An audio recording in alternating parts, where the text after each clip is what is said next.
Lo que descubrimos por sus obras, por sus afanes, por sus luchas, es que construye la ciudad terrena, la ciudad enfrentada al plan de Dios, y que por lo tanto esta es su realidad. Una secta, es una secta secreta, es una secta secreta que lucha contra el reino de Dios y que se caracteriza pues por el relativismo, por el naturalismo, porque lucha decididamente contra todo lo que es sobrenatural, y por el laicismo, y más que el laicismo, una visión anticristiana de la realidad, y por la gnosis, esa visión gnóstica también, hermética, que tiene mucho de ocultismo, ¿no? O pretende tenerlo, ¿no? De esa sabiduría oculta que ella pretende de alguna manera dar a conocer a sus adeptos. Esto es la masonería.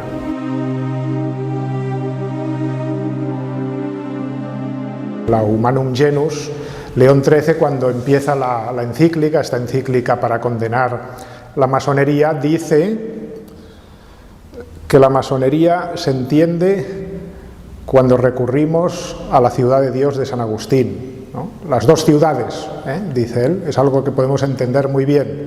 Una ciudad, la ciudad terrena construida enfrente de Dios y de su ley, y la ciudad celeste, ¿no? Dos amores construyeron dos ciudades, dice San Agustín, en la ciudad de Dios.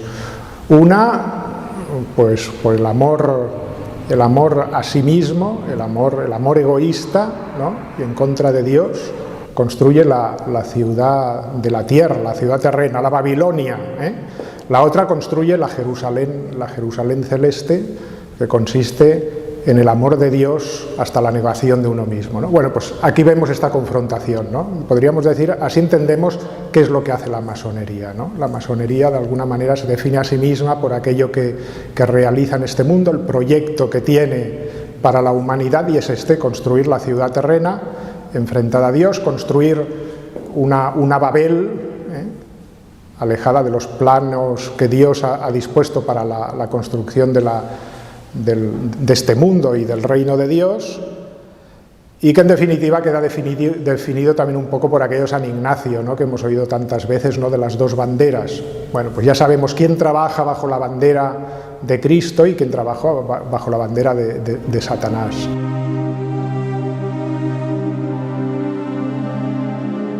¿Cuáles son sus fines? Pues los vemos ya, porque de alguna manera se han alcanzado en no pocas ocasiones en nuestra sociedad, ¿no? Están en vías de implantarse totalmente, ¿no?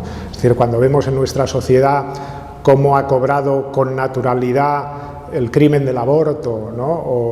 o la ideología de género, o las parejas homosexuales, entonces te das cuenta que se ha ido introduciendo civilinamente y con una actuación constante, por medio de una influencia constante en los medios de comunicación, en la cultura, por medio de la economía, de la política, todo eso en poco tiempo, ¿no? Entonces, ellos lo que pretenden es eso, es cambiar el paradigma. ¿El paradigma qué es? El paradigma en griego quiere decir el pensamiento, la forma de comportarse y la forma de pensar, ¿no? Deshacer todo lo que es la cultura, la influencia cristiana, para introducir ese hombre naturalista, ¿no? Que busca la perfección por sí mismo. Esa es la visión que tienen ellos, y por lo tanto actúan de esta manera, ¿no?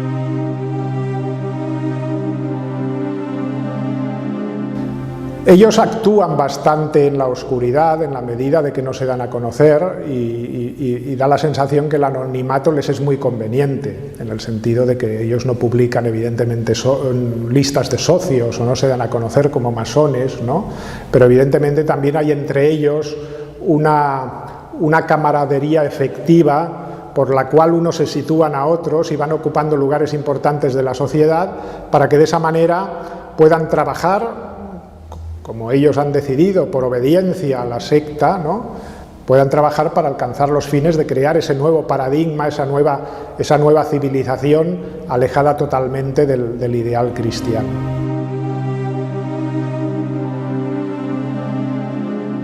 En 1738 el Papa Clemente XII condena ya la masonería con un decreto in eminenti, que será el punto de partida de esta certeza que tiene la Iglesia de que los fines de la masonería son siempre contrarios a los fines de la Iglesia, de la construcción del reino de Dios y del Evangelio de Jesucristo. Esto es desde el año 1738. Pocos años después, 1751, Benedicto XIV, en otro documento, el Providas, vuelve a condenarlo. Durante el siglo XVIII se repiten las condenaciones, desde 1821, el Papa Pío VI, de forma muy especial el Papa Gregorio XVI, en la Miraribus, que es un documento muy interesante que se tendría que recuperar y volver a leer. Es el predecesor de otro papa impresionante al que yo le tengo mucha simpatía y devoción, que es Pío IX, ¿no? Que en la Quanta Cura y después en el Syllabus, que condenaba los errores del liberalismo, vuelve de alguna manera a salir al paso de todos estos errores modernos y también al paso de la masonería.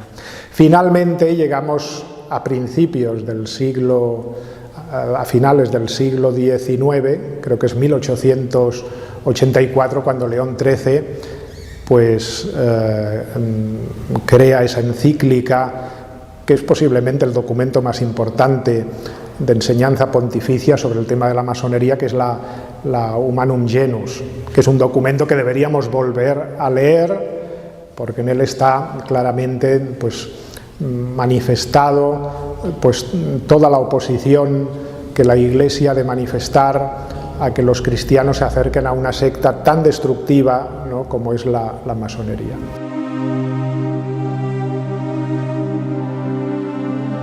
En 1917, el Código de Derecho Canónico, el anterior Código de Derecho Canónico, sí que es cierto que condena la masonería y decreta la excomunión contra los masones.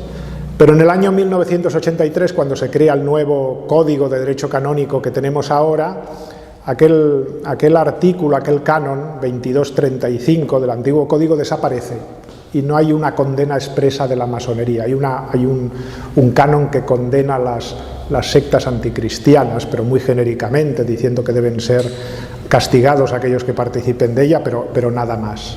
Esto crea de alguna manera en aquel momento, en 1983, una gran incomodidad en no pocos sectores de la Iglesia, porque ven que se ha pasado de puntillas por encima del tema de la masonería. Porque después del concilio hay como un intento, hay un intento de algunos eclesiásticos, de algunas conferencias episcopales, de entrar en un diálogo con algunas obediencias masónicas que se consideraban menos beligerantes con la Iglesia.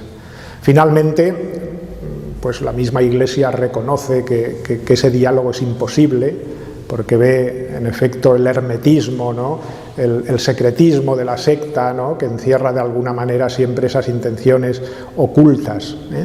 Por eso en el año 83 el cardenal Ratzinger, entonces prefecto para la Sagrada Congregación para la Doctrina de la Fe, querrá subsanar esa ausencia de condena que hay en el último Código de Derecho Canónico, haciendo una declaración en la cual se dice claramente que los miembros de la Iglesia no pueden participar de ninguna manera en las sectas masónicas y que por lo tanto la masonería y la Iglesia se oponen totalmente en sus propósitos y en su visión de la historia.